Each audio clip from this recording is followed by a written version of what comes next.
Ce que je voulais dire, c'est que avant de revenir sur la question, j'aimerais rendre grâce à toute cette équipe-là qui travaille et dire que quand j'ai dit j'allais revenir, effectivement j'allais revenir. Oui. Il y a eu des difficultés sur le plan matériel, financier, relationnel. Vous savez, quand vous commencez, le temps de vous habituer avec cet environnement tout nouveau. cet environnement-là, il faudrait savoir comment mettre ses pieds. Du moins, on a eu des appuis et vraiment, on rend grâce. Maintenant, Royal FM fait partie de ceux qui ont soutenu ce projet. Donc, nous avons promis, par la grâce de Dieu, de faire beaucoup d'ouvrages, des dizaines, voire peut-être 100. On ne sait pas si le Seigneur nous donne la vie. Donc, aujourd'hui, nous sommes avec le 4e ouvrage, alors que nous avons fait le premier ouvrage la dernière fois et maintenant, les autres viendront. Progressivement. Donc, voilà. Bon, pour revenir sur la genèse du livre, il faudrait déjà comprendre que lorsqu'on dit l'homme arrête de poisson dans Jadémon, ça vient d'une histoire. Oui. Alors, j'avais une meilleure amie. Elle va certainement se reconnaître sur des antennes. Elle était, je crois, à la SIC. Et nous nous sommes retrouvés à Etoamiki. Donc, on causait entre amis et on prenait un plat. Après, je crois que c'était à une pause de midi. Alors, pendant que nous sommes en train de manger, il y a eu un phénomène qui s'est passé. Elle a avalé l'arête de poisson. Quand elle avale l'arête de poisson, nous on se dit, bon, certainement ça va ressortir simplement. Mais curieusement, c'est devenu un problème sérieux. Elle a fait 3 jours à l'hôpital, il a fallu une intervention chirurgicale. Ce qui a fait que je me suis questionné, mais pourquoi, vous savez, quand vous êtes un artiste, vous vous dites tout ce qui arrive, le Seigneur certainement est en train de vous passer un message. Oui. Et immédiatement, comme un déclic, je me suis rendu compte qu'il y a quelque chose. Je vois un lien, ça se transpose, pap, et puis ça devient un livre. Je me dis, mais le livre va parler de quoi? Mais quand je pose la question, je vois immédiatement les hommes qui sont nuisibles dans la société. Oui, des personnes qui dérangent. Qui dérangent en fait. Maintenant, déranger, ça dépend des degrés. Vous avez les dérangés simples, vous avez les dérangés complexes, spirituels, vous avez les dérangés financiers. En fait, on peut aller dans tous les sens. Maintenant, il devient vraiment nuisible et Satan devient incontrôlable.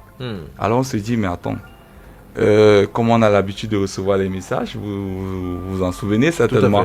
On s'est dit, on a déjà quand même le code. Ça, c'est un livre.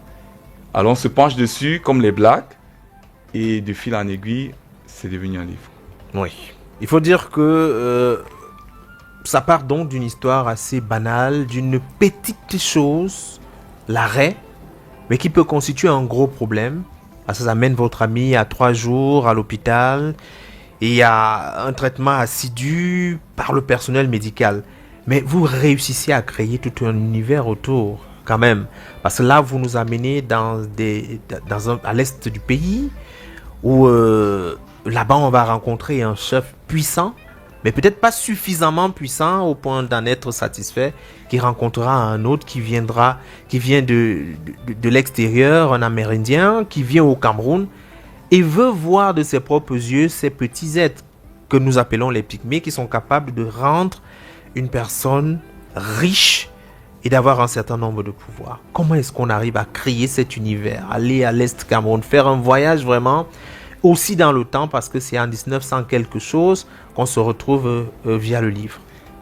Alors, s'il faut parler de créer, ça veut dire que je prends la place de Dieu. Vous avez été inspiré. Voilà, j'aimerais pas dire ça, parce qu'il faut rester humble. D'accord. Quand je suis venu à Royal FM la première fois, j'ai dit ce sont des messages qui arrivent. Et quand ça arrive, je reçois humblement, je me rends disponible. Et lorsque le livre se crée, je rends grâce à Dieu, parce que moi-même, il m'émerveille. Et je le reçois au même titre que les auditeurs. Donc, non, mais de faits réels fusionnels. Fusionnels dans quel sens? Parce que nous avons d'abord, d'une part, une causerie avec les aïeux.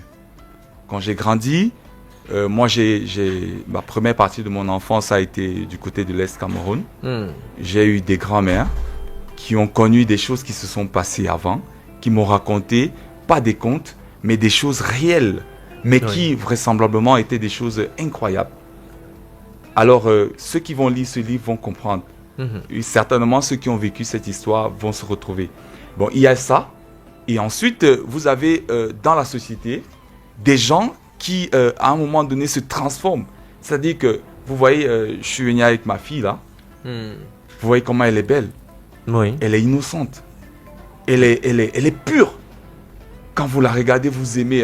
Pendant l'émission, le confrère, il passait un message extraordinaire. Bon, je semblais distrait, mais je n'étais pas distrait. J'étais très, très, très concentré. Très attentif. Oui, très attentif. Mais en même temps, je donnais toute l'attention à ma fille parce que j'aimerais ouvrir son univers spirituel. Alors, vous voyez, elle est née, elle est superbe. Mais comment se fait-il qu'un enfant naît aussi merveilleusement par la grâce de Dieu et après se transforme et devient démon? Quelqu'un d'autre. C'est-à-dire que vous vous posez la question, mais attends un peu, la société, d'où venons-nous? Comment un enfant aussi innocent peut devenir un démon? Bon, certainement la fin est différente. Ceux qui vont lire le livre vont comprendre. Vont découvrir. Oui, vont découvrir, mais ce qui reste important, c'est que l'enfant est né, c'était un ange. C'était extraordinaire, c'était 10 ans de vie extraordinaire. Il faut rappeler quand même qu'avant qu'on arrive à l'enfant, il y a quand même le roi, un grand patron qui a beaucoup de difficultés à pouvoir se faire un fils. Bien sûr. Il prie il prie Dieu, il prie. En réalité, à l'intérieur, il faut reconnaître quand même que le chef n'était pas totalement présent à l'église. Il venait parce que c'était beaucoup de membres de sa communauté qui y allaient. Et il n'avait toujours pas eu un garçon. On voit ici l'histoire d'un garçon qui revient encore. Le symbole autour d'un garçon dans nos cultures africaines traditionnelles, c'est quelque chose de fondamental. Oui, effectivement, c'est quelque chose de fondamental parce que pour ne pas trahir, je vais dire quoi, pour ne pas garder le secret, c'est le chef Ngumlak. Vous avez bien le livre et certainement les autres vont le découvrir.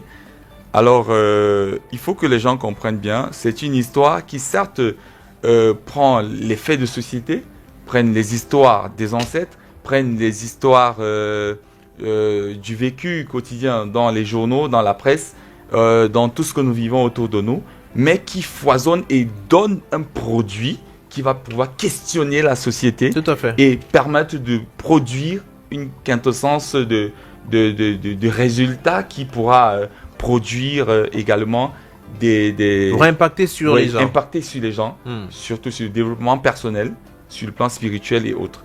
Alors, le chef Ngumlak, il vient de quelque part. Il vient de quelque part. Il est noué dans la tradition. Il est noué dans une certaine culture. Alors, lorsque la religion arrive, lui, en réalité... Il considère que c'est un outil d'asservissement. En réalité, lui, c'est un traditionnaliste pur. Maintenant, arrêtons-nous un instant pour dire que nous ne sommes pas en train de combattre ceux qui sont traditionalistes. Nous restons la vie... nous sommes dans une période de démocratie. Il faut laisser à chacun son choix et respecter ce choix. Mais cependant, il faut quand même questionner les faits et leurs résultats.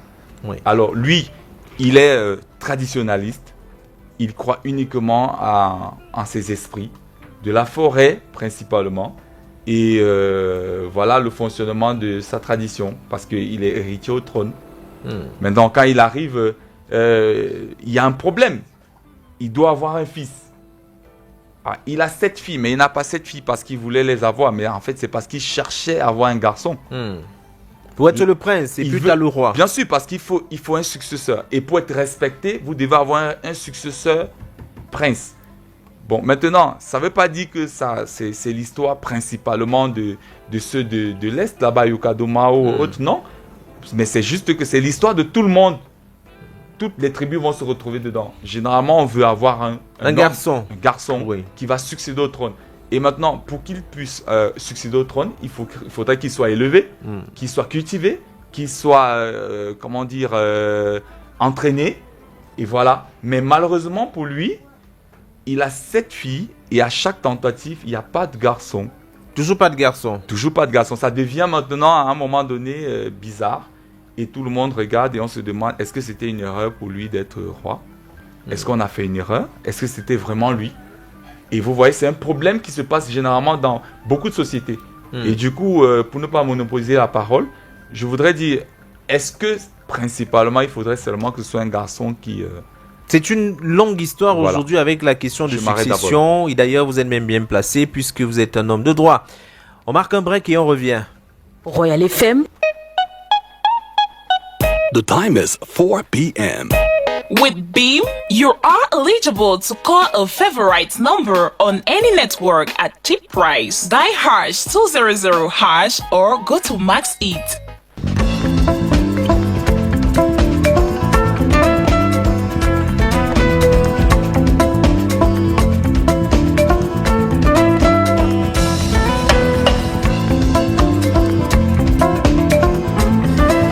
L'homme arrêt de poisson d'Anja Démon, un livre de Stéphane Sijandi que nous découvrons ensemble cet après-midi. Alors, la question quand même, aujourd'hui, c'est vrai qu'on ne parle plus vraiment d'héritiers, mais avec la question de succession, on sait très bien que tout le monde va, selon le droit, bénéficier des mêmes avantages, fier comme garçon. Mais en Afrique, ça reste quand même une préoccupation majeure. Avoir des garçons, on guette souvent. Si c'est une jeune fille, on dit quand est-ce que tu nous donneras un garçon. Mais là, pour le cas d'espèce, il faut dire qu'à côté du garçon, le chef ne convoitait pas que ce garçon-là, il voulait beaucoup plus. Il voulait être puissant, il voulait avoir de l'argent.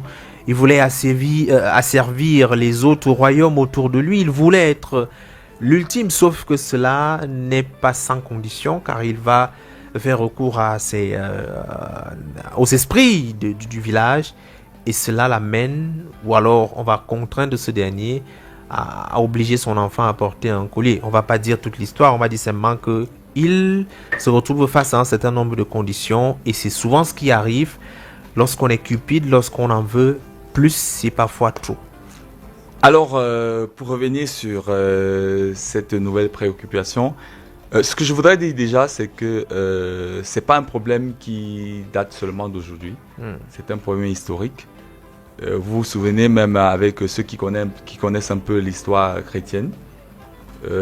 Pilate en a subi également des conséquences de cette histoire. Vous savez, quand quelqu'un est au pouvoir, on dit l'appétit vient en mangeant. Oui. Et alors, dès qu'il y a une première menace, vous avez envie de garder le trône par tous les moyens. Alors, qu'est-ce qui se passe? S'il veut devenir riche, au départ, ça ne veut pas dire qu'il est pauvre. Non. Oui. Un chef, à l'époque, vous vous souvenez, les chefs sont respectés. Tout à fait. Alors, tout le monde est au service. Pour vous faire une petite parenthèse, c'est une histoire biblique.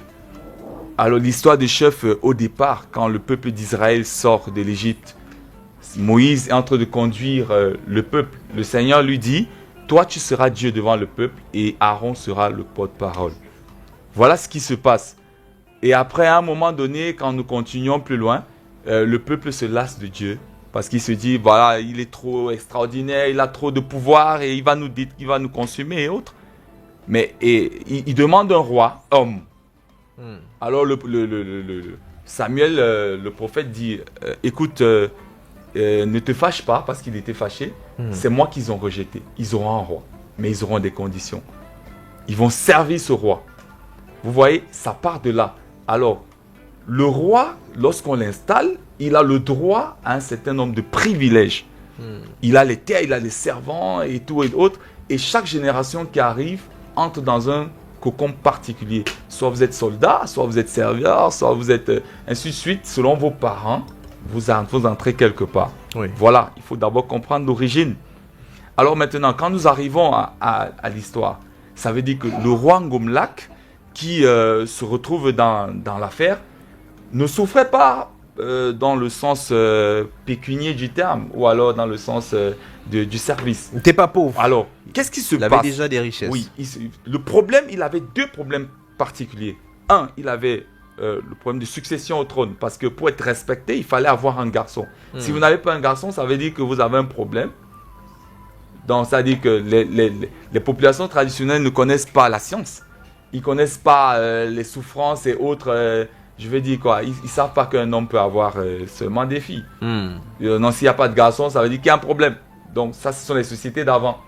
Maintenant, en dehors de ça, vous avez le fait que il est menacé. Parce que il y a des velléités autour de lui. Des gens veulent les territoires. Des gens veulent agrandir leur pouvoir. Alors, ils se sentent menacés par les voisins. Alors, maintenant, vous savez très bien que ce soit aujourd'hui ou que ce soit avant, le problème reste le même, pareil. Le même. Si vous n'avez pas de moyens de votre politique, vous ne pouvez pas assurer votre sécurité et votre pérennité au trône. Tout à fait. Alors, il n'avait pas assez de moyens. Il fallait trouver des moyens pour devenir puissant et pouvoir asseoir son pouvoir et, comment dirais-je, assujettir tout ce qui était autour, décourager même les velléités de ceux qui auraient l'intention, aussi minime qu'elle soit, d'approcher son trône. Alors, c'est pour ça qu'il est prêt à tout. Et malheureusement pour lui, il n'a pas une femme qui peut donner des conseils parce qu'on dit la femme, elle est le ministre de l'Intérieur. Elle accepte tout. Voilà, elle accepte tout et elle a les mêmes intentions et d'ailleurs, elle a des intentions plus élevées. Parce qu'elle est d'accord, elle est prête à tout pour avoir de la richesse.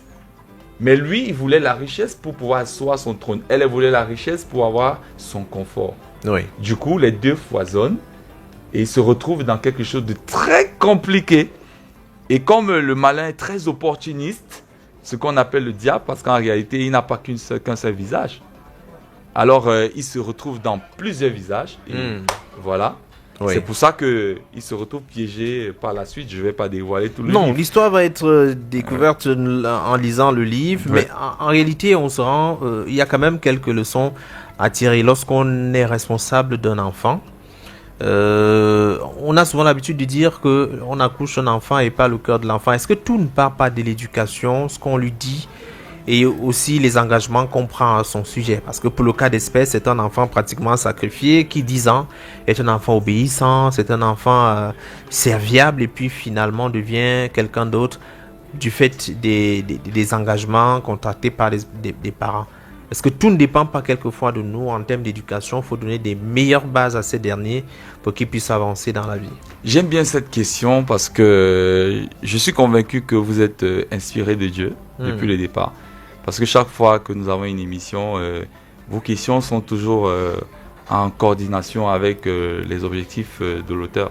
Parce que nous voulons le développement du peuple. Oui. Du peuple camerounais en particulier, de l'Afrique et du monde en général. Alors, ce qui se passe, c'est quoi? Jean-Jacques Rousseau, il a dit dans ses ouvrages, l'éducation. Lorsque vous avez donné l'éducation à un enfant, c'est un homme que vous avez gagné. Oui. Vous voyez? Ça veut dire quoi? Un enfant tel que l'enfant qui est devant moi maintenant devient sacré demain par rapport à l'éducation qu'il a reçue. Oui. C'est la base. C'est la base, parce que c'est ça. Et même c'est biblique. Parce que la Bible dit, moi je suis chrétien, je ne cache pas ma foi, hein. Je respecte toutes les religions. Mais je dis, vous êtes responsable d'ailleurs, hein, à l'église, la paroisse Marie Gauquer. Oui, que j'honore parce que je suis né là-bas. J'ai été baptisé là-bas et par la grâce de Dieu, je sers avec dévouement cette paroisse. Et pas comme un religieux qui n'a pas de spiritualité, non. Par reconnaissance, parce que c'est cette paroisse qui m'a porté et qui m'a montré le chemin de la spiritualité. Mais pour revenir à ce que je dis, l'éducation, elle est importante.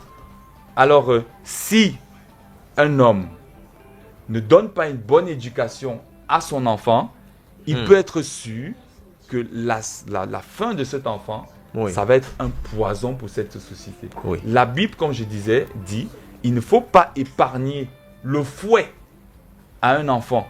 Parce que lorsqu'il va grandir, s'il ne sait pas que quand j'ai fait telle chose, on m'a fouetté, alors il va penser que cette chose-là, c'est normal. Oui. Donc, quand nous revenons dans le cas de Angel, dans notre livre, Angel, lui, il est innocent. Vous savez, je ne vais pas revenir sur l'étymologie de la définition de ce qu'est qu'un innocent, mais vous savez très bien. Tout à fait, c'est un enfant, il est candide. Alors, il est innocent, ça veut dire qu'il vit selon ce qu'on lui donne et il reproduit, il reflète, comme on reflète la lumière, l'éducation qu'il reçoit. D'accord. Donc, tout ce qui arrive, on ne va pas directement dire qu'il est responsable. C'est pour ça qu'on dit qu'il était un ange. Après, il est devenu un démon. Un démon. Mais ça ne veut pas dire que ça s'est arrêté là, forcément. Il faut venir à la dédicace. Oui. Alors, parlant de dédicace, où est-ce qu'elle se déroule et quand est-ce qu'elle va se dérouler? Alors, la dédicace, comme vous le savez très bien, selon les informations que nous avons véhiculées sur les plateformes, nous avons eu la grâce, parce que ce n'est pas donné, de pouvoir présenter ce livre au Musée national. Et nous rendons grâce à Dieu pour cette possibilité. Nous prions qu'elle soit effective. Et surtout, c'est un message que nous envoyons également au ministre pour qu'il encourage davantage les écrivains, les artistes, les auteurs. Parce que nous avons un souci, lorsque nous produisons, nous avons des problèmes financiers. Et nous avons besoin d'un accompagnement au niveau de ce cadre logistique. Donc, il a été aimable. Il a pris de lui pour pouvoir nous aider à présenter ce livre chez lui. Oui. Ce sera donc à la salle des convivialités. À la salle de convivialité du Musée national. Ce sera jeudi à partir de 15h. Le jeudi 30. Le jeudi 30, voilà. Dans quelques jours. Oui. À partir de 15h. Et nous, là, vous allez avoir l'occasion de recevoir ou alors de vivre ce moment, d'échanger avec vous autour de votre histoire. Profondément cette histoire. Voilà. Oui, et beaucoup d'autres choses. Merci Stéphane Tidjandi d'être passé à la radio. Et on sait que la conversation, sinon les échanges, vont se poursuivre au Musée national. Vous avez dit le 30 avril 2026 exactement à 15h à la salle des convivialités du Musée national de Yaoundé. Exactement. Merci à vous. Merci.